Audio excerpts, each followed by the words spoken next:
Hello, friends. Welcome to this week's episode of the Remarkable People podcast. Today, we are here with our remarkable friend, Naeemah Elias. Naeemah, how are you today?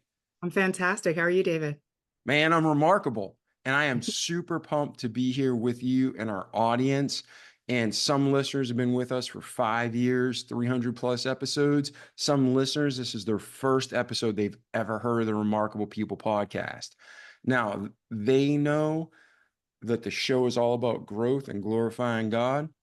And we're going to hear about what you were able to overcome and achieve in your life, reverse engineer it, break it down to practical steps so the listeners can too. So not just be inspired by you, but to actually we can learn and grow together. If there's one thing that you guarantee them, Naeemah, that if they stick through the entire show, they're going to get this gold brick. What is that one thing? It doesn't really matter what obstacles you have in your path, that overcoming them is possible. And transformation and putting in the work and putting in the commitment, you can have a completely different life experience than the one that you have today. Awesome. And how all of us need that at different points in our life and usually every day, right? Yeah. Overcoming obstacles, adapting, overcoming. All Mhm. right. So in this episode, ladies and gentlemen, you're about to hear Naeemah's story of how, her whole life story, how this became such an important topic, how this became something she had to do. And then she's going to teach you how to do it as well. So we're going to take a quick short break and get back with Naeemah and enjoy this great episode. Be right back. Because of your overwhelming support, our 1488 MyPillow has been one of the biggest sales in MyPillow history. I couldn't think of a better way to say thank you than to extend our wholesale pricing through Christmas. Get a classic standard MyPillow for only $14.88. Upgrade to a queen size, just $18.88. King size, only $1 more. Get my body pillows for only $29.88. And ready? Multi-use MyPillows, only $9.88. It's perfect time to stock up for Christmas gifts for everyone on your list. Go to mypillow.com or call the number on your screen. Use your promo code to take advantage of our wholesale pricing. Including my classic standard MyPillows, only $14.88. But that's not all. I'm so confident you're going to love our classic MyPillows that I'm going to extend my 60-day money-back guarantee until March 1st, 2025. Plus, orders over $75 ship absolutely free. All right, ladies and gentlemen, we are back. Naeemah, tell us about your life. Everything that happens to us, good, bad, or ugly, pretty, it all makes us who we are today. So what was your upbringing like? Where are you from? Brothers, sisters, family? What was the core structure you grew up in? Absolutely. So I grew up in a pretty large family in a town south of Chicago. I have 5 siblings, and I'm the second oldest and the oldest girl. I grew up in poverty. We moved around from house to house every couple of years. And as an adult, I looked back on that and realized that we were basically on the verge of homelessness my entire life. And somehow my parents figured out how to land in a building, in a house every time. But I remember in third grade packing up everything that we owned into a van and driving in the middle of the night. So I'm assuming we were breaking a lease or leaving a lot of things behind, and we just took what we could carry and moved into another place in a different town. And so we grew up with some challenges. My father had my father had some mental illness challenges. He was agoraphobic, and it was really difficult for him to be out in the world. And so it was difficult for him to work. And so he spent a lot of his time focused on working with us, raising us, focusing on education, making sure that we had the foundation we needed to be able to be successful in the world. And my mom worked part-time as a substitute teacher because with 6 children, she had to be available to show up whenever somebody needed her to show up. And so she couldn't have a permanent job because she was constantly going to doctor's appointments and showing up at schools and doing the things that had to be done there. So that's a lot about the foundation piece. I focused on education as the exit. I think, a lot of kids in my town went to football or basketball or something like that. Those were the options for the boys. Other options were teenage pregnancy. A lot of the girls in my high school had at least one kid by the time we graduated, and probably half of them had 2, 3, or 4 kids by the time we graduated high school. So that was a very acceptable and common option, right? And, drugs, gangs, all of those kinds of things. And my parents were focused on education and making sure that I understood that this was not my life, these were my circumstances. And they taught me that from a really early age. This is not who you are, this is just where we are. And so getting out of there was kind of my primary focus for most of my childhood. When I was in 3rd grade, I was assaulted. A girl walked up and grabbed me and spun me around and scratched my face and almost took my eye, because I, talked like a white girl. And so there was this whole challenge of me not fitting in, me not being comfortable in spaces, and just, the challenge of trying to figure out how to survive in a space where I felt like I was under threat. So we'll jump forward. I got the grades, I did the work, and I got into Harvard. And so this was a huge deal, right? And it was also terrifying. I was like, well, I'm not going to go to Harvard. I mean, I knew I got in, but like I could never go to Harvard. That's not for me. And really, truly in my heart believed like it was not possible. It wasn't something that I was going to be comfortable doing. And then I went and I visited. And I didn't visit on the weekend where they were doing their show and tell, right? Where they were inviting all of the, future freshmen and like putting on the whole show. I was actually there the weekend before because I had a competition that weekend and I couldn't go. And so I got to see how they prepared the show, how they did the work to get everything set up for the folks who were coming the following weekend. And what I got to see was a little more real, a little more authentic. And I had a great experience. And so I said, all right, I'll go. Went to Harvard, did 2 years, and had a full emotional breakdown at the end of my sophomore year. I was so overwhelmed by the culture, by the work, by everything about the experience. I started crying one day. And I didn't stop crying for hours. I could not gather myself. I could not reset. And it was powerful, right? And I reached out to my dad and I was, talking to him and I was just like, I don't know what's happening to me. I don't know what's happening. And he said, you're dealing with a little bit of clinical depression. And I want you to go and, I want you to reach out to health services. I wanted you to talk to somebody. And so I went and, they were like, okay, wanted to figure out whether I was in crisis and I was creating danger, right? Like whether I was a risk to myself or risk to people around me. And there was no acute danger. And so they scheduled an appointment for me the next day. And it was supposed to be kind of like a 15-minute conversation. And it lasted 3 hours. And it was just, it was the first time that I'd had just sort of an open, honest conversation about stress, about emotions, about mental illness. And it was tough. It was a really tough conversation to have. And I walked away from that and the subsequent therapy sessions with the commitment to, I need to make sure that I'm creating an environment for myself where I can be healthy and where I can be strong. And recognizing that environmental factors can have a huge effect on my ability to function in the world. And so not surrounding myself with people who were dark and depressed and, always negative, and not putting myself in situations where I was going to be unhappy, right? That was really important. So I left school after sophomore year. I went and lived in DC and worked on Capitol Hill and did some work lobbying Congress and worked for an organization that had supported me when I was a teenager and helped them to lobby Congress for funds as a representative and a beneficiary of their program.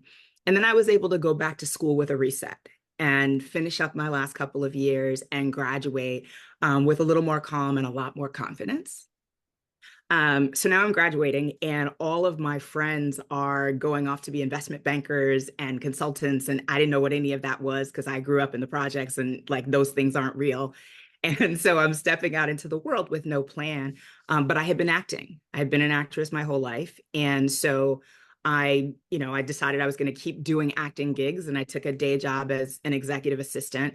And then I got a tour with the American Repertory Theater, which is a local theater here in Boston.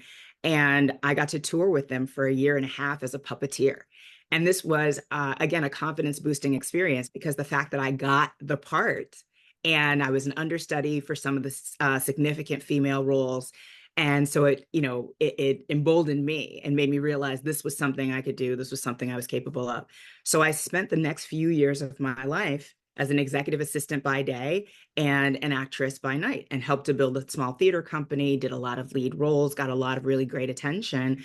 And it was great. And I was thriving and I was doing really well and I was sitting in joy.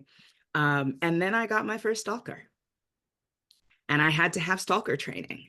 And I had to deal with the fact that if I was going to do theater, I had to accept that this person had access to me. He could show up at the theater when I was rehearsing. He was in the theater every single day when we were performing. And the people around me had to recognize him and know who he was and pay attention to him to make sure that he wasn't doing anything dangerous, or that he wasn't creating risk for me. And because he never did anything technically wrong, we couldn't file a police report or restraining order or anything like that. I just had to deal with this fact that this person just always had access to me. And it was incredibly uncomfortable, right? I remember sitting in a restaurant once and he just walked in and sat down at the table with me and my friends. He thought he knew me. He thought we were friends. And it was very stressful. And so at this point, I had also been thinking about motherhood, and I had been thinking about what was next for me. And so I made the decision that I was going to be a mom and I was going to kind of transition out of this life. So I left the theater behind and moved forward into motherhood. And that was the next sort of major stage of my life. And so I got together with a childhood friend, and we got married, we had 3 kids, and I went through a period of sort of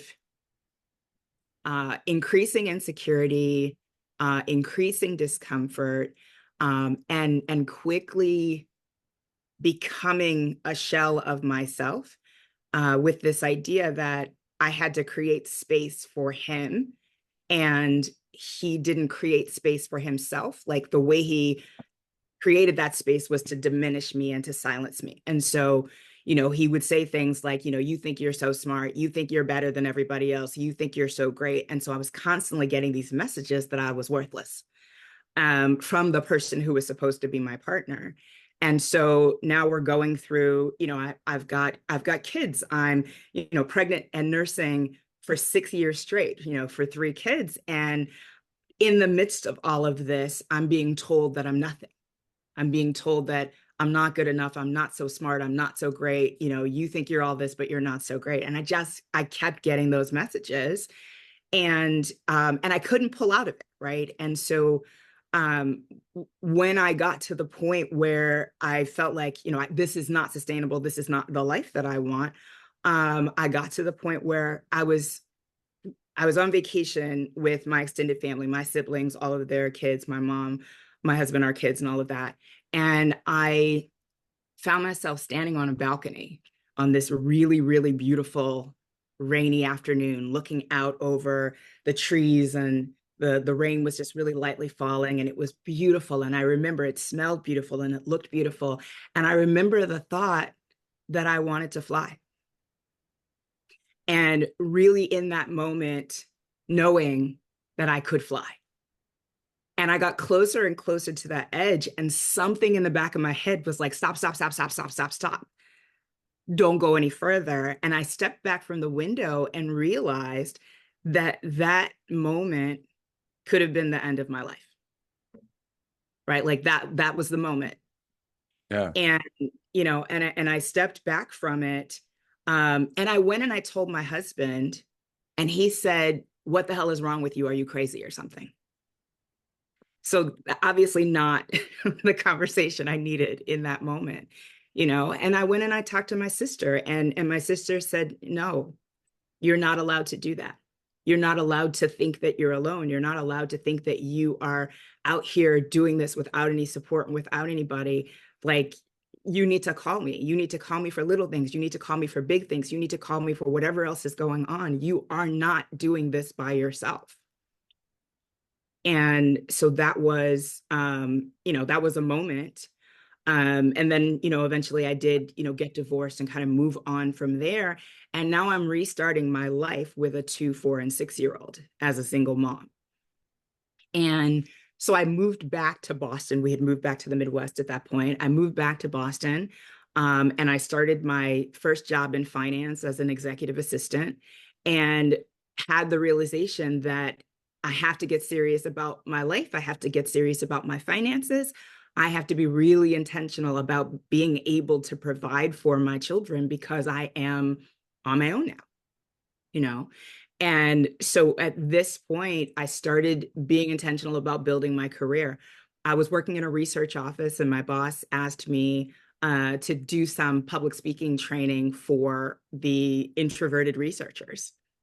And, she's like, this is not a population of folks who are comfortable in front of people.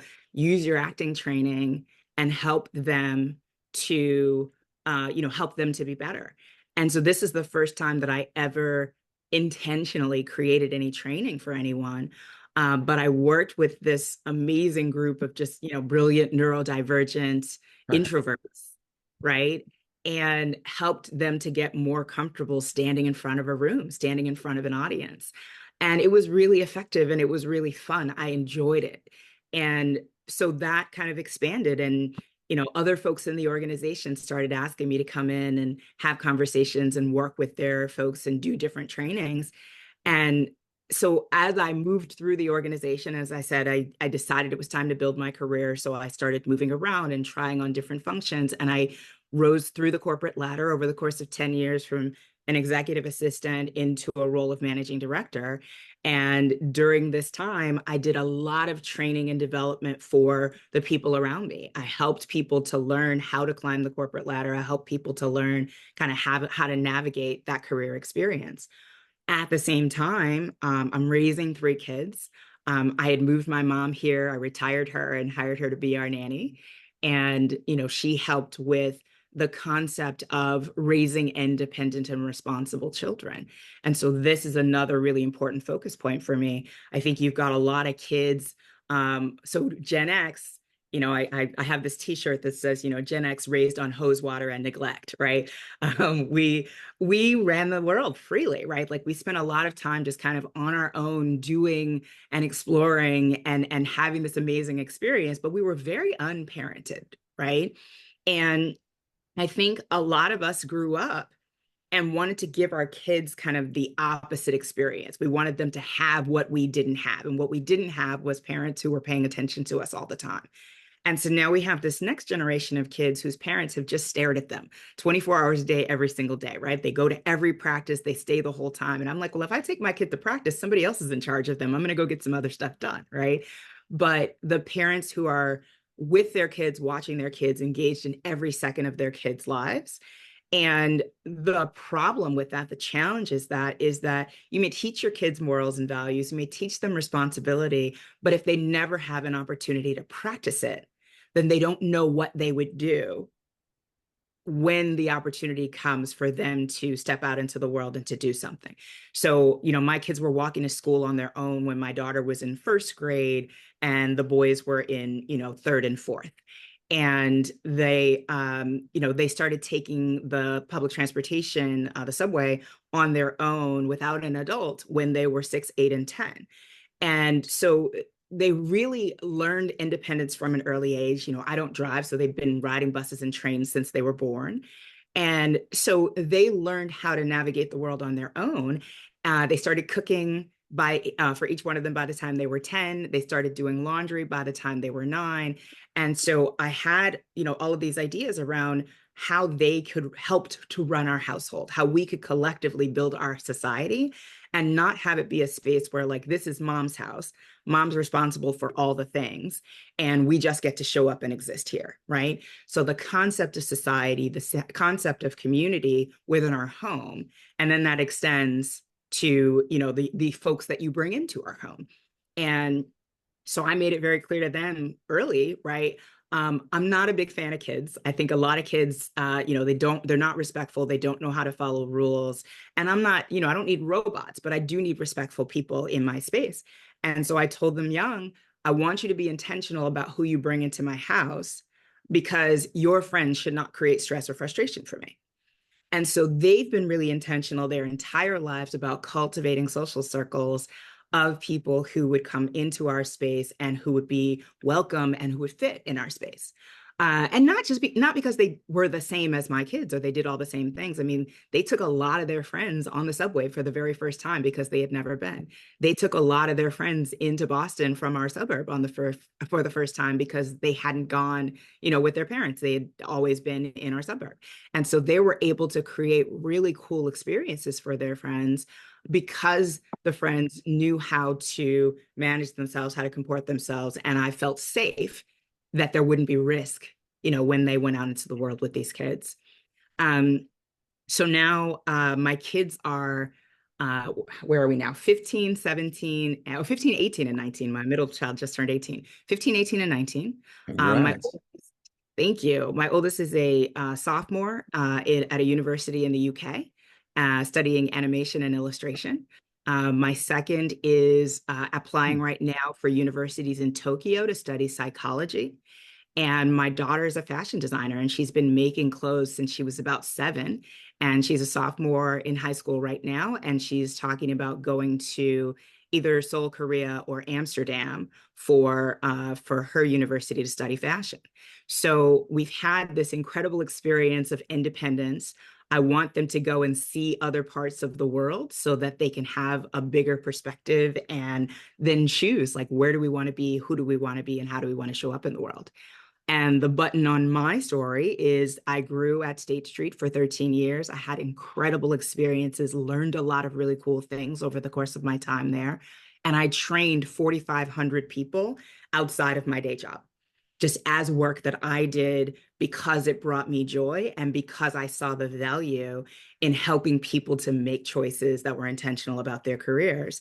I left State Street in 2023 and started my own practice. And now my life is helping people to thrive and helping people to find the place where they're going to be their most excellent and have joy in that excellence. Beautiful. So we covered a lot of ground and Yes. we went fast. So let's do this. I'm going to go back and ask you some questions to the best of my memory, because I want to make sure we can all glean as much as we can from your life. And thank you for being here to share this. So first off, go back. You said when you were at Harvard, there's not everybody gets to go to a Ivy League school, world renowned, right?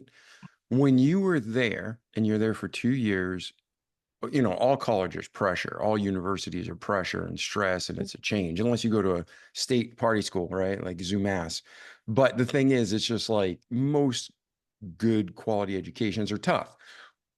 And if you didn't go to any other university, this might be hard to answer, but was the standard at Harvard truly exceptional? Like, do they really push, or was it a normal college experience, university experience? How would you describe the environment at Harvard? How accelerated is it?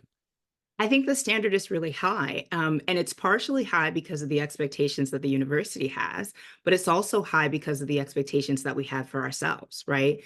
If you think about, I don't know, so picture freshman year, you have, 1,600 16, 17, and 18-year-olds, right? Mostly about 17, but my roommate was 16, right? All of whom has spent their entire lives working extra hard to be the top of their class. Limited social skills, right? We did school, we did whatever our activities were, right? Like I was in band, I was in theater, and we excelled at all of those things. And we're used to being the best and the brightest. And then you bring all of these folks together. Well, somebody's going to not be the top of the class. Half the people are not going to be the top of the class. But we're fighting to maintain the status of the identity that we had developed for ourselves our entire lives. And so it wasn't just the expectations that the university had on us, right? And those expectations were high, but it was also the expectations that we had for ourselves and for each other. So we expected excellence, and we drove excellence in the people around us. And so, yeah, I mean, I thought it was an amazing academic experience. I learned a lot. But I would say, most of my roommates were pre-med. And so they were in this whole different space. Like I was studying psychology.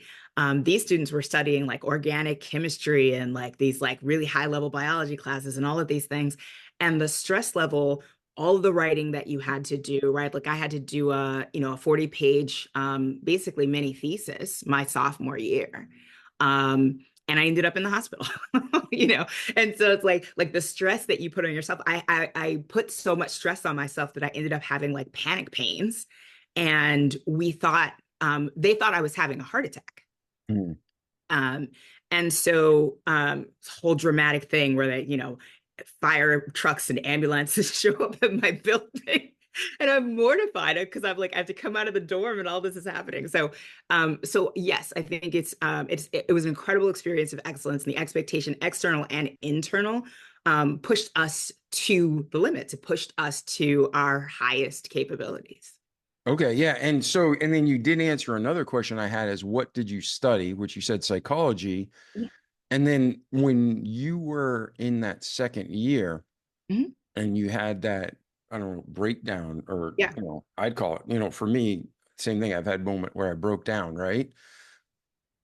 You said you talked to your father and he Mhm. said, it sounds like clinical depression. Yeah. Was his background also in psychology? Because that's not Yeah. a normal thing that a father Yeah. says, but like clinical psychology, it's Right. like, man, you sound like you're depressed. You sound sad. You need help. That's like, Yeah. so your dad had a background in psychology as well. Yeah. So my parents were both like at a community college when I was in middle school or elementary school. And they would like, take me and just like sit me in the French class while they went to classes on Saturdays. And so I got to, start hearing French and understand it a little bit. But they were studying psychology. And so I grew up around that language because when you're in school and you're studying, you talk about it all the time. And they were both studying it. And so they were talking about it with each other and with us.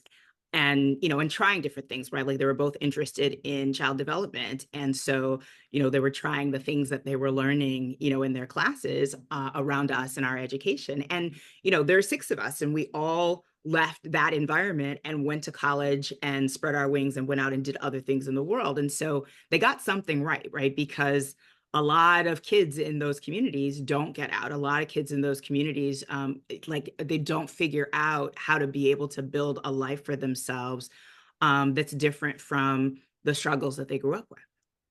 Yeah. Yeah. Now, for your dad to say that, did you have any other problems like growing up? Like looking back now, I can look at my life and I always had a low level depression. I think it's just, and I found I have a genetic disorder where my brain doesn't get enough nutrients, right? When your dad said that, was that isolated to, okay, this all started at Harvard, or did you have a history through your childhood of being a little depressive? I think I had a history of some anxiety, but we didn't talk about that back then, right? Like, so nobody knew. I think if I look back now, I'm just like, oh, I was always afraid.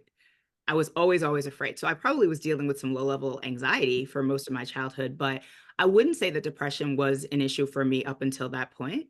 But now, as an adult, as we start to explore and talk about our family background, like there is some mental illness. Like I said, my father was agoraphobic. Like, earlier in his life, he did go out into the world and he did a lot of things. But as he got older, it was harder and harder for him to go out in the world. And so when I think back on high school, I think whenever I came home, my dad was always there. And he wanted to hear about my day and he wanted to hear the stories and he wanted to challenge me and he would ask me questions. And if I didn't get something right on an exam, we had to like go in on it, right? And so I think about my dad as like my academic challenge, my teacher in my home. But then as an adult, I realized like it's not common for your dad to always be in the house, right? Like that's not a common experience, for people to have. But he was agoraphobic, and so going out into the world was, a real challenge for him. And then we start exploring, and there are issues with addiction, there are issues with depression, there are issues with, various other sort of mental illness, sort of peppered through our family. Um, and so, now I'm like, oh yeah, like it's genetic, it's just there, right? And you just kind of have to learn how to manage it. And whether that's through meds, whether that's through behavioral conditioning, whatever it is. But I think he listened to me talk through my tears and not be able to explain. There wasn't a catalyst. There wasn't like a specific thing that had happened that I was sad about. I was just sad, you know? And so as I talked through it, he was just like, okay, so this sounds like mild clinical depression. And, you need to talk to a professional. Gotcha. And then one more thing, Mhm. the agoraphobia, is that of germs, of crowded spaces? What is that? It's open spaces. Open spaces. Okay. Yeah. Yeah, Yeah. you said that at the beginning, and I wanted to clarify that. I just wanted to make Yeah. sure I was getting confused with the one where germs or people wash their hands all the time. Yeah. No, no, no. So this was just open spaces. And so he was comfortable within the walls of our home. And as he got older, that became more and more the case. Yeah. Yeah. Okay. Awesome. So let's do this. You're being pounded with stress. You Mhm. have, a fire hose like you said, probably 90% of it was the inside, the Mhm. intrinsic, like I'm in with all these super achievers and we all want to be number one. So it's a stress that was put on you and And I you went to became, public school. So, yeah. right. Yeah. Yeah. Yeah. And so you're inside, you're an achiever, you're Mhm. challenging yourself more than anybody else, but it's wearing your engine down. You're just Yeah. constantly in that red zone revving, right? Yeah. For our listeners who are connecting with you and they're like, oh, I feel the same way, or I've been there, or I'm there now. What are Mhm. some tips, techniques? What are some things you've learned, Naeemah, to Yeah. break that cycle and to calm down and take a breath? Yeah. So I like change. When I feel like a situation isn't working for me, I'm the queen of I need a new job, I need a new town, I need a new, whatever it is, right? So cultivating the strength to be able to walk away. So recognizing like if the stress is because the situation is not the right situation for you, like this is not where you're supposed to be, this is not what you're supposed to be doing, and you're fighting, fighting, fighting to make it work. Um, then you have to figure out how you walk away and you have a new situation for yourself. So is it getting a new job? Right. And don't quit and then find a new job. You find a new job before you quit, right? Is it that there are people in your life who create stress for you? So I got to be really good at a young age at cutting people out. And I don't do it lightly. I work on relationships, and I think it's really important to cultivate the people that you have in your life. But if a person is responsible for triggering stress and triggering negative emotion in you on a regular basis, then you have to question whether that person fits in your life, right? And so for me, removing people and situations that are stressful for me has been really important for me managing my emotional state. And so those are two things. The other thing is everything is hard when your stress level is at the peak, right? When everything is like all the way at the top. So at the beginning of 2023, I went through some personal transformation. Um, I started going to therapy on a regular basis and working with somebody with whom I could talk about the challenges that I was facing and really kind of process the struggles and the anger and the emotion and the things that I was dealing with in my life. I started a meditation program. I had never been able to meditate before. My brain is moving, moving, moving constantly, and learning how to sit still and calm my brain and just say, okay, I'm going to take a moment and I'm going to reset. Well, learning how to do that. And I started meditating twice a day, every morning and every night. And then in the middle of the day, if I was having a moment and I just needed to pause, I could just like take myself into that meditative state and just pause for a minute. And so that taught me to manage the emotion of the moment and to relax myself. Right. And so we've got the therapy, we've got the meditation. And then the next step for me was nutrition. So I started a nutrition program, and it was crazy. When I went into it, I was just like, nobody's going to take my wine from me, and there's no life without cheese, and and I had all these ideas about like, yeah, I'll try this, but right. And I went through this program, and it was an elimination program. And through the process of it, you basically remove all artificial foods that are sort of not natural to our bodies. And if we go back, dairy has only been a part of the human diet for some limited period of time. Like most of human history, we did not drink cow's milk, right? And so there are things, grains is not, that's recent history, right? So there are all these things that are sort of recently introduced. And of course, processed foods, packaged foods, chemicals, all of those things. So the program was about removing all the processed foods. And ultimately, you get to a point where you spend about 5 or 6 weeks eating just meat and vegetables, like everything from scratch. Like you cook the meat yourself, you make the vegetables yourself. There's no sugar in your diet. It's just meat and vegetables. And I went through this program, and then when I tried to reintroduce dairy to my body, I got violently ill. When I tried to reintroduce bread to my body, I had a whole reaction. Like my mouth started burning. I got bumps around my mouth. I had an allergic reaction to the bread. And so it was like, oh, I can't have any of these things anymore. But more importantly, as I was going through the process, I had the realization, I'm like, after every meal, I always felt kind of sick. I always felt kind of like, oh, maybe I ate too much. Like I need to do better about my portions, or, maybe I ate the wrong thing, right? So I always felt overly full. I always felt like I had this acid reflux. I was taking Tums every single night. And I always felt bad. And then when we got to a point in the program and I looked up and I was just like, I don't feel bad anymore. I don't feel sick anymore. I don't have like a low level constantly in my belly. And it was amazing, because if you're physically feeling sick all of the time and you are emotionally stressed all the time and everybody in your life is just, triggering, then you don't have the capacity to manage anything. You don't have the capacity to deal with whatever comes. But for me, taking the time to manage my emotions through the therapy, manage my capacity through the meditation, and then manage my physical state through the nutrition, I found that I had the confidence and the ability to take on things that never would have been possible. I never would have imagined actually starting my own business. Like just going out and like no safety net, we're just going to do this. If you had asked me 3 years ago if I was going to be an entrepreneur, I'd be like, nah, I'm an artist. I just want to show up and do my thing. I'm not interested in running a business. That's not for me. It wasn't possible until I was able to create space in my mind, my body, and my soul to really be able to lean into this thing that brings me joy, and recognizing that leaning into the thing that brings me joy and also helps the people around me, like I'm aligning my purpose for myself with my purpose for the world. And it's extraordinary. It's absolutely extraordinary. So talk about when we mentioned managing the emotion of the moment, and you said how meditations really helps you with that. Yeah. Meditation's a word like church. You say church to 100,000 people, and it has an emotional feel. It's greater than the dictionary feel, right? The connotation versus denotation. Meditation's similar. Yeah. And everybody has their own mindset of what it is or experience. What kind of what's like, if you were to say, hey, here's some meditation tips to try, this is what I do. What does that process look like for you?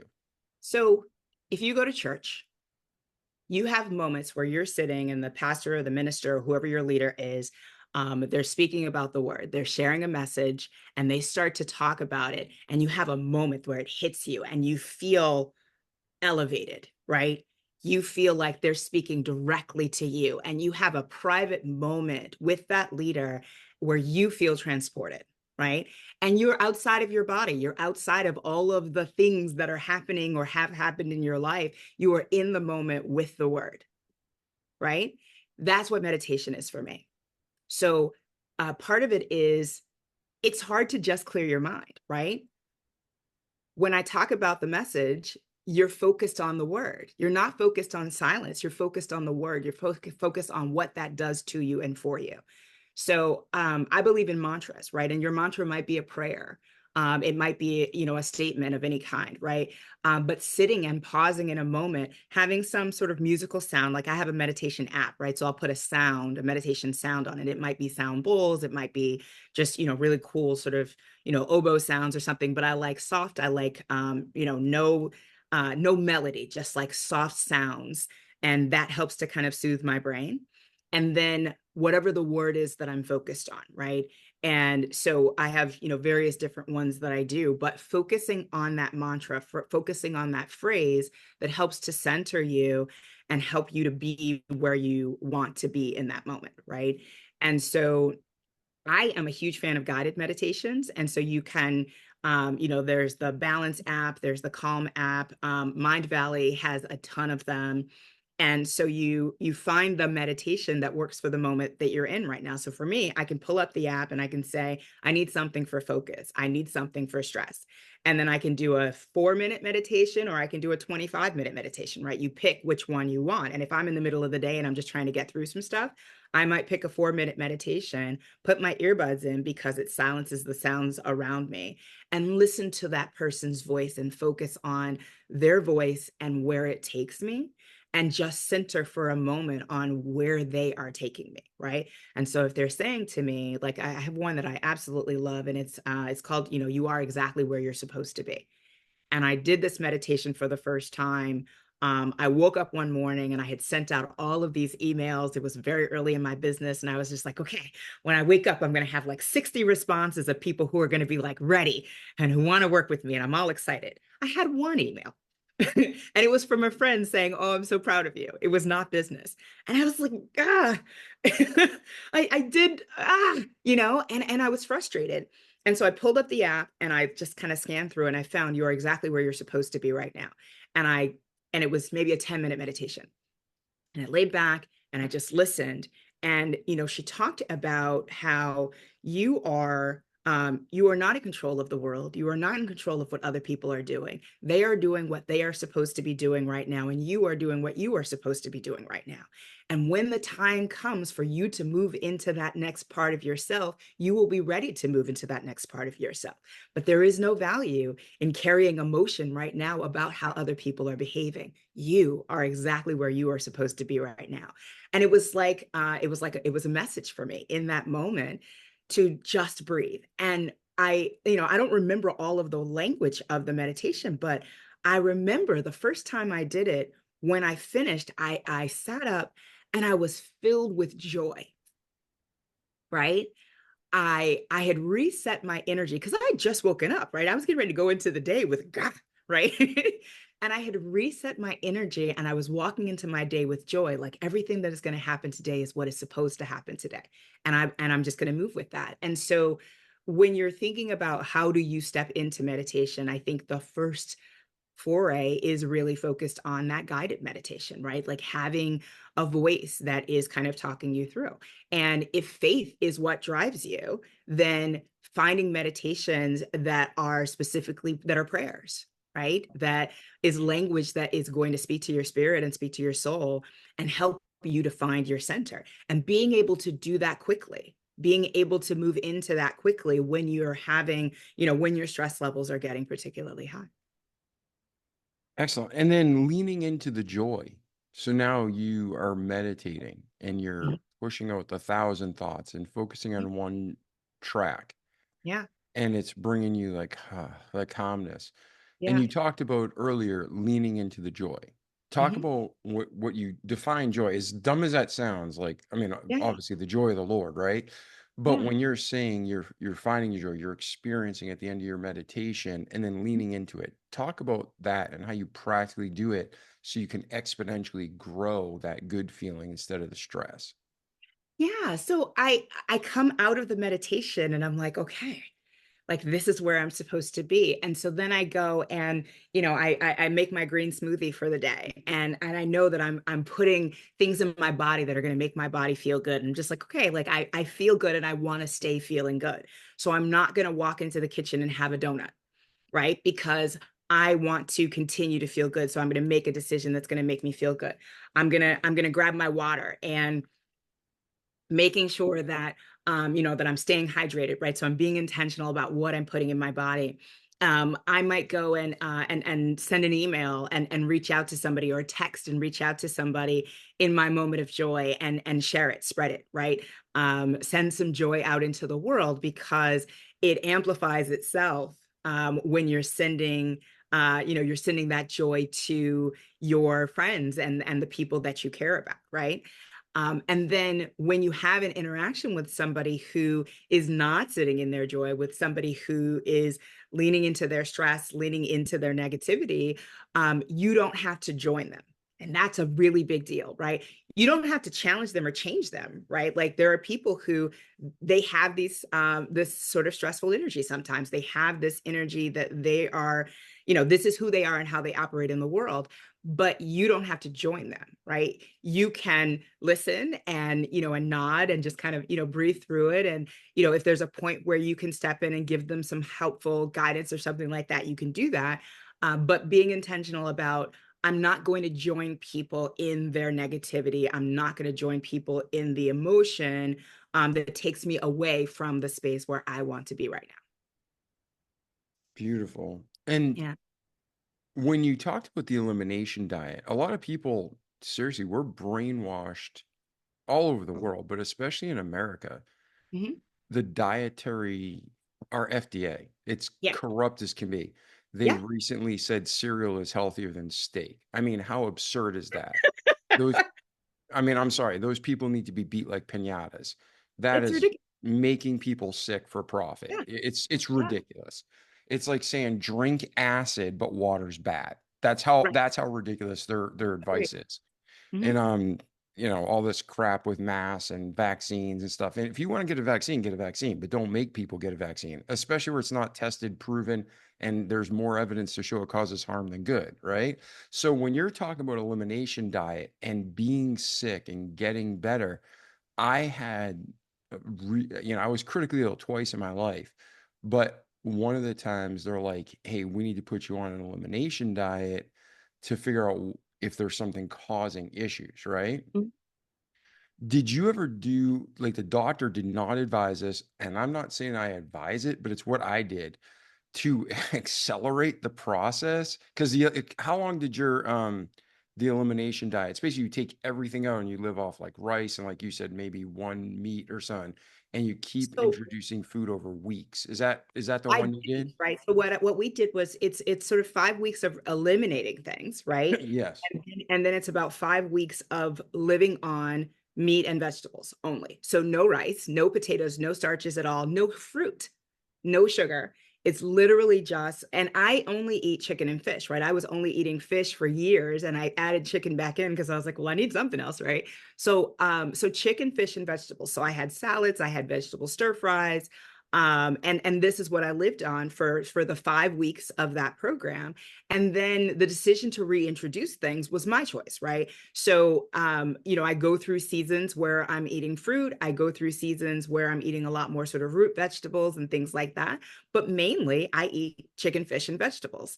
And I would say like this is not easy. This takes it takes a lot of time, it takes a lot of discipline, the amount of food processing, like I spend a ton of time chopping vegetables, right? It's a lot of work. But what I would say is like yes, um the cereal is super problematic. It's mostly sugar. If you look at the ingredients in most cereals, the first or the second ingredient is sugar. Now think about that. The first ingredient is sugar for a lot of these, right? And then if you look at ingredients on a lot of packages, there's 7 different kinds of sugar in there, right? It's Yeah. not just sugar, right? There's 7 different kinds. And so when you're thinking about like, how do I make my body healthier? You think about eating things as close to their natural state as possible. That's how you get to healthy food. How did it come out of the ground? And how closely can you eat it to the way that it came out of the ground? That's going to get you to your healthiest natural state. And the more you processed foods, once it's in a package, once it's in a box, it's moved so far. Like, is it recognizable as its original ingredients? Is it recognizable as that thing that you would have plucked out of the ground or that you would have shot with your bow and arrow to take home to provide for your tribe, right? And so if it is so far away from its original state that you can't recognize it for what it was, then it's not food. And we used to get, so in the history of the human species, right? We used to get water from food, right? All of the vegetables had water in them. The animals had, like everything we ate had water in it. And now, if you think about it, when you want a snack, you have some chips, you have some pretzels, you have some candy. None of that has any water in it. And so we're not getting the water that we're supposed to get from our nutrition. We're getting a ton of sugar. And like, it's amazing. Like when people say to me, like, oh, I don't eat that much sugar, it's like, you don't actually know how much sugar you're eating because everything has sugar in it. I'll go to a restaurant and I'm just like, I would love to get the chicken, just with your, your spice blend. But question, like you go to a barbecue joint, is there sugar in your spice blend? 100%. There's brown sugar in the spice blend for the chicken, right? And if you say, oh, well, I just want to get some fish, like I just want like a healthy, like grilled fish, it's been marinated in a sauce that has sugar as its second ingredient. So even if you Mhm. feel like, oh, I don't eat that much sugar intentionally, not eating candy bars and not eating Skittles doesn't mean that you don't eat sugar. Sugar is intentionally infused into everything you eat. Your tomato sauce, like if you go look at your can of tomato sauce on the on your in your cabinet, it has sugar in it. So like even the stuff that you just wouldn't expect, like why would you put sugar in tomato sauce? If you made it, you would put sugar in it, right? And so I think if you want to have a healthier diet, if you want to stop feeling gross, and accidentally lose some pounds, right? Like I lost 60 pounds on this program, and that was huge, right? But the big thing for me was not the loss of weight, it was I don't feel sick anymore. And so, again, if you want to manage that feeling of sickness, going to eating foods in their natural state is going to have a huge difference, huge impact on the way you feel. Yeah, and there's so much. I mean, we can talk about so much and what just in this topic alone. I mean, Yeah. like you said, you lost 60 pounds. That's a huge accomplishment, right? Mhm. But the weight was probably secondary and it just flew off. Mhm. But if you really think of the weight that like you and I have lost and other people listening, that's poison weight. Mhm. It's not like if you're big or small, fat or thin, that doesn't matter because some people, different cultures, it's Yeah. just naturally that's your shape. There's nothing wrong with that, even though our society says there is. But there's a difference between being like, let's just say for a guy, if I'm a 300-pound man, because that's just genetically who I am and I'm eating clean foods and that's just my body, right? Or if I got there because I'm eating Twinkies and Skittles, that's a Huge. real problem because you're Yeah. storing Yeah. poison. And Mhm. that's why we walk around all day and feel like trash. Yeah. And like what you're talking about, if you don't know this, ladies and gentlemen, what Naeemah is saying is so true. Sugar. If you eat an apple, that sugar is made by God. There's nothing wrong with that. It's going to break Yeah. down. And some people still stay away from it, but it's a completely different type of sugar as the crap they put Absolutely. in our food supply. Yeah. And the addiction and the high fructose corn syrup, things that don't even Yep. break down in the human body properly. Yeah. And do you remember? I don't know if you ever saw this. I am not a guy who watches Western movies, Mhm. but at some point in my life when I was a teenager, I remember watching a Western movie, and these guys were in a gunfight, and they're in a store, and they're about to die. And one of the dudes flips the store owner like a coin, whatever that was, and he gave them each a sugar cube. Hmm. And they ate it and they put it in their mouth and like that was a treat. And he Yeah. mentioned something like, man, I haven't had sugar, like, they had sugar like once every couple months, that was like a Yeah. real treat. And we Mhm. eat every day. Like you All have day long. one can of soda, and it's like 40 grams of sugar, right? They had one Yeah. gram, one sugar cube. Yeah. It just Yeah. shows, but that movie was made in the 50s, and by the 80s when I watched it, there was just that drastic of a change in our Yeah. society, and that's what you're talking about. So Yeah. ladies and gentlemen, talk to Naeemah about so many things, but the elimination diet and cleaning up your system, it's Yeah. so important because we're poisoning our body. Even wheat, like Mhm. we, I love America. I thank God for America. I'm an American. I'm so Mhm. grateful to be in this country. But we've let corruption and money spoil and soil our food supply. Yeah. Wheat in America is genetically modified. Mhm. So even if you had like pure wheat, it's not pure. Mhm. When my daughter and I, you said you went to France or did you travel overseas? Your kids are Mhm. overseas. Mhm. If people eat pizza and spaghetti and breads overseas, it's not really an issue. In America, you get bloated and pain. Mhm. So everything we eat and put in our mouth, we need to make sure it's as clean as possible. Yeah. Now, do you have, Naeemah, like a link to that diet that you, not diet, but Yeah. Yeah. The th- nutrition program, it's called Wild Fit. I'll send it to you. yeah, I'll put that in the show And notes. So ladies and yeah, gentlemen, if you want to check it out, you can. And we'll yeah. put that in the show notes for you and click a link and get to it. Yeah. So the Mind Valley app that I mentioned earlier, it's got Wild Fit, it's got the nutrition program that I did, it's got all the meditations. Like this app has all of these different options for physical, mental, emotional, transformation. And so I'll send you links for both of those. Um, Links that'll get you a discount. So happy to do that. David, I had this moment. I'm packing for a trip and I was going to do a photo shoot. And so I had to take a big suitcase with lots and lots of changes of clothes, along with running a retreat for 3 days.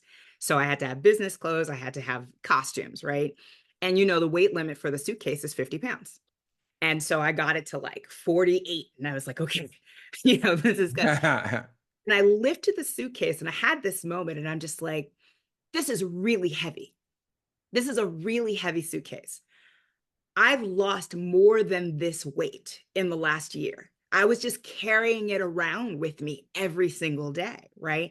And like the difference that 50 pounds makes, like it just hit me in that moment when I was trying to lift it. And I was just like, nah. And I grabbed one of my sons. I'm like, take this downstairs for me, right? I'm like, I won't even lift it voluntarily. Like I won't choose to pick up a 50-pound bag, right? Hmm. But I was choosing to walk around carrying that extra 60 pounds on me every day, all day long. And then you talked about, how it carries toxins. So when you put toxins into your body, so whether it's the food that we're eating or your emotional state, right? Like when you're carrying emotion, um, that stores itself in your fat. And so your fat's supposed to come on and come off, right? It's supposed to just, sometimes you're bigger. Like in the winter, you're supposed to be a little bit bigger. In the summer, we always talk about like getting our summer body, right? And that's a natural sort of, Yeah, that's how uh, God made it. You exactly. gain and lose as you need, and it's not Exactly. You no would gain in extremes. fall because you were probably going to have scarcity in the winter. You weren't going to have access to it, right? So we did a little bit of packing on the pounds with the root vegetables, right? When you think about what's available, the root vegetables and the fruits and all of those things kind of pack more pounds onto you. And then you have that extra fat to protect you through the winter. And then in the spring, what's available is like leafy green vegetables and meat. There's no fruit, there's no root vegetables, none of those things would be available in nature. And so then your body is sort of taking off that fat. Well, as your body takes off that fat, the toxins are being flooded back into your system, right? And Yeah. so if you are gaining over the course of years, which is what I did, right? I looked up and I realized that like the last time I was under 200 pounds was over a decade ago, right? And I was just going up and up and up every year a little bit more. And and then all of the poisons and the toxins and all of the everything that you're putting into your body is just storing itself. And so then when you start to lose that, you have to process through your body all of the toxins that have been saved, the old energy, the old emotion, right? And like this is a part of the process. Like when you think about losing weight, like one of the reasons it's hard is because you then have to reprocess all of the bad stuff that you stored away and didn't kind of process at the time. So it's an incredible experience. And I think once you, sort of healthily get to the other side of it, it can be extraordinary. But like low end, like, 8 glasses of water a day and really making sure that you're being intentional about that and adding vegetables into your diet. So whether it's salads, a stir fry, that kind of thing, and thinking about like, how do you add vegetables into your diet without sugar? So salad dressing, literally tablespoon or two of olive oil and some Italian seasoning, right? Like just, Italian seasoning mix. But don't buy a mix that has sugar in it, right? Like just buy a jar of Italian seasoning spice, right? And so that's, rosemary and thyme and like, a little bit of garlic and some pepper, right? It's like really nice stuff. And so you put that in there. And then if you need a little bit more kick, you put like a tablespoon of lemon juice. So now you've got like a really yummy salad dressing that has no sugar, no preservatives or anything. And I didn't have to make it. I don't make it. I just put a tablespoon of, this and sprinkle some of this, and I have like a really great salad. So how do you increase the vegetable intake without increasing the sugar intake in your diet? Yeah, I think everything you're saying, we could talk for so long, and I'm not against it, but I want to respect your time. But listeners, like I said, Naeemah has so much information she's bringing us. Reach out to her, continue the conversation. And Naeemah, we're going to jump ahead a little bit. What's the best way for people to reach you if they want to reach out? Your website, a social media profile? How would someone continue the conversation? Absolutely. So there's two places. My website, eliaspresence.com, and we'll have that in the show notes. But LinkedIn is where I spend most of my life. So, a lot of my clients are corporate clients. I try to come into corporations and make their cultures better. I try to help people to have a better experience working within their companies. And so LinkedIn is really where I spend most of my marketing time. But you can reach out to me on LinkedIn, follow me, connect to me, reach out, and then there'll be a link for, I'll share a link with David for a consultation. So if you want to come and have a quick chat with me about some coaching, about, how I can work with you to navigate these things, whether it's career navigation, whether it's really sort of whole body transformation navigation. A lot of times you just need an accountability partner, right? Like, what you need to do, you need to do it. But there's nobody saying, hey, like, I'm checking in. How's that coming? Like, we're going to have a call next week. Like, are you on track? Are you doing your homework? And just for me, having an accountability partner who's checking in with me and making sure that I'm doing it means I'm more likely to do it. And it's too bad that we're more likely to do stuff for somebody else than we are to do for ourselves. But if that's the step that you need to feel more intentional and more ownership about the process, then that's okay. That's okay. So that's the work that I do, and just kind of really helping people to take those steps, to commit to the process, and to really kind of work step by step through it.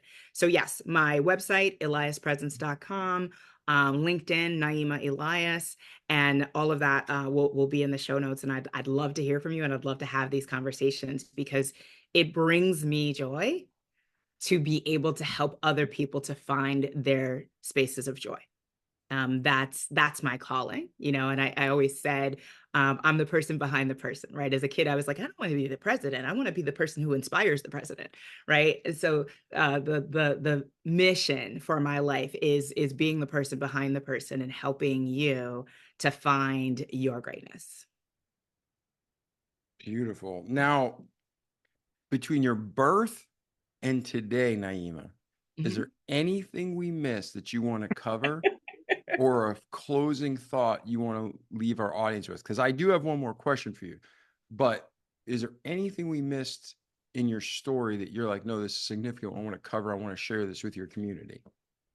So I think the big thing is, my kids say, oh, mom, you did it all on your own. And I think what's really important is asking for help. Recognizing that we don't do things on our own. We don't achieve greatness by ourselves. We have this concept in America around bootstraps, right? You're supposed to be able to pull yourself up by your bootstraps and do things on your own. But I think we're all surrounded by people who want to see us achieve our better selves and have the best life. And if you reject the help of the people around you, then you're limiting the possibility for your life. And so learning to ask for help, right? Like, when I was going through my divorce, I called my mom and I was like, I can't do this without you, right?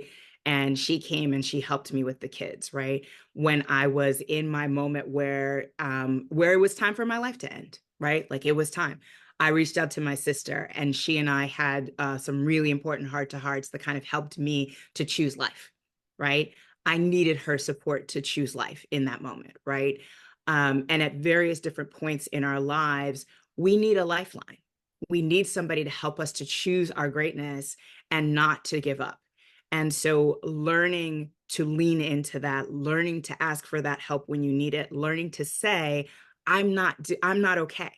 I can't do this by myself, is the most powerful thing that you can learn. And then finding the people in your life who are going to help you to achieve that greatness is the next most important step. Beautiful. And that tied right into my last question. We started the episode about talking about overcoming obstacles. Mm-hmm. And you just summarized it perfectly, because what you said, those are the steps to overcome obstacles in our life. Now, sometimes the obstacles are mental, sometimes they're emotional, sometimes they're physical, sometimes they're financial, you know, but it's like a house. It doesn't matter if you build a shed or a house or a mansion, the engineering basics of construction are all the same. You lay the foundation, you build the frame, and you work it, to that pattern. So when you have seen your life success and finding that joy and experiencing it and sharing it, what do you think the foundational steps are in order for our listeners to take to overcome an obstacle in their life? So when you start to feel like something is not what it's supposed to be, whether if you go to work every single day and you're dreading, right? You go to bed dreading that you have to get up to go to work the next morning. Or if you have a person in your life and every time you interact with them, you feel like your body tightens up, like you're clenching, like you are building walls to protect yourself, right? Acknowledging that that is an indication that your life requires change, right? The acknowledgement is the first really important step. The next step, I think, is following it through, right? Thinking about, like, where can I go? What are my options? What can I do? And that option might be thinking about other jobs. The option might be getting another degree or taking a certification or a class. It may be it could be going back to school. It could be, in any number of things, right? But like, what are the possibilities? And really kind of thinking through those and figuring out, like, what's real? Like, what can I actually do? Follow all the way through to the outcome. Where do I want to be, right? What is the space where I will be sitting in my joy, the thing that will bring me the most happiness? And, I used to hear the question, if you could do, if you could do whatever you wanted for the rest of your life and you weren't getting paid for it, like, how would you spend your time? And I thought about that while I was working at State Street. The training and development that I was doing on the side. I wasn't paid for that. So I was doing this for free every single day. And I'm like, oh, I know what I would do for free. So now how do I, sort of create, revenue for that? So identifying the feeling, understanding where the challenge comes from, thinking about the possibilities, going sort of further out and saying, like, what is the outcome that I desire? And then what are the potential paths to that outcome? It's not just one. There's multiple possible paths. And then figuring out who can help you. A lot of times you'll tell somebody, oh, like, I want to change. I want to have a different experience. I want to go get a new job, or I'm going to go do this, or I'm going to go do that. And a lot of people in your life are just like, well, why, like, why you think you're better than us? Or like, why do you feel like you need to change? Or you're not going to be able to do that, right? Like, there are people in our lives who are just like, just be happy with what you have, right? That's not the person who's going to help you to transcend, right? So finding the people in your life who are going to support and encourage you, because change is hard. And you need that support, you need that encouragement in order to effectively move forward with it. And so finding those accountability partners, finding those support people who are going to encourage you and really help you to move forward. So those are sort of the planning steps. And then it's commitment. Right? Because from the moment that you decide that a change is necessary in your life to the moment that you get to your ultimate place may take 6 months, or it may take 4 years, right? And so being able to commit to the process and really stick with it and go step by step by step until you get to your outcome. Remind yourself of that outcome, put it on a board in front of you, create a picture of yourself in this new situation and put it somewhere that you can see it. Keep looking at that goal, keep remembering the steps, write the steps down, make those visible, and be intentional about incremental progress, right? Whether it's every day or every week, really carving out time. This is the thing that I tell my son. We're working on college applications. And I'm like, I need you to actually put in your schedule time to work on your essays. You don't just get to it when you get to it, because video games are more important, right? Block that time and make that incremental progress to get to the place that you want to be. And you have to prioritize it. You have to prioritize it. You have to carve out time for it. The dishes may be in the sink, and you may have to leave the dishes in the sink for this hour while you focus on doing this piece towards moving towards your place of vision. That's amazing advice. And that's not why I'm laughing for those of you watching. I could hear the inflection in your voice when you said, that's okay for this hour. That mom voice came out like, you are gonna clean my sink. You're not leaving that crap there. I don't care if you're going to college or not. That was in your heart. Am I lying or did I catch Absolutely. that? Yeah. You're like, your priorities need to be done, but mine too. That's awesome. That's awesome. That's real, right? All right. Well, Yeah. Naeemah, it's been a true honor to have you on the show today. Ladies and gentlemen, reach out. You can check out everything in the show notes, whether you're listening through Apple, Spotify, any kind of podcast player around the world. If you're on our website, if you're on Rumble, you just check out the show notes, click a link, and you're there. Naeemah, it's been a true honor. Again, any final thoughts before we wrap this episode up today? This has been a pleasure. And, I enjoyed having the conversation. I think it's hard leaning into hard things, right? And I think, we've all had challenges. It's important to recognize that everybody that you see, no matter how famous, no matter how wealthy, we've all had challenges. And so accepting that, nobody's life is easy. And we're all kind of working our way through something to find greatness. And that is your purpose. Your purpose is to find your greatness. Beautiful, beautiful. Well, ladies and gentlemen, like our slogan says, don't just listen to this great content Naeemah brought you. Do it each day. Repeat it over and over again, the good parts, so you can have a great life in this world, but more importantly, in eternity to come. So I'm David Pasqualone. This is our remarkable friend, Naeemah. Naeemah, thank you again for being here today. Thanks for having me, David. Absolutely. Ladies and gentlemen, share this with your family and friends. We want to reach as many people as we can to help them. And we will see you in the next episode. Ciao. The Remarkable People Podcast. Check it out.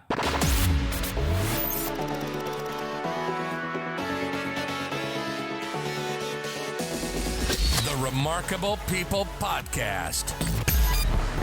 Listen, do, repeat. For life. The Remarkable People Podcast.